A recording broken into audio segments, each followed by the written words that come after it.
Tatanganidwa ndiza mdziko matenda ndimfa, koma Mbuye atiuza kuti ife zonse zidzagonja.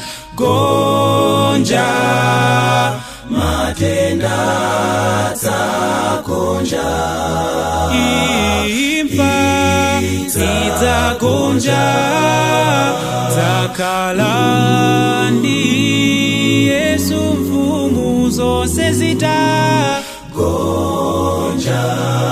Matenda kumwamba, imfa idzagonja, dzakhala ndi Yesu mfumu zonse zidzagonja.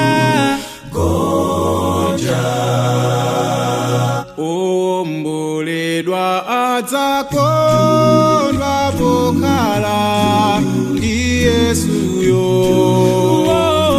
Adzakhala kumwamba ndi Mulungu.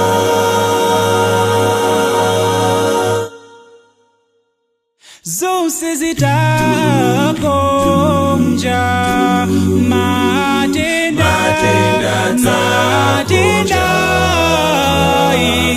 imfa idzagonja, dzakhala ndi Yesu mfumu zonse zidzagonja.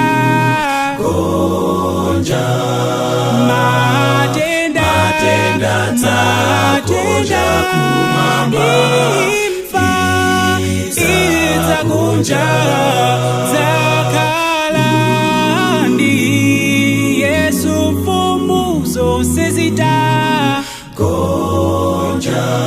Inu dzakhala ndi Yesu mfumu zonse zidzagonja.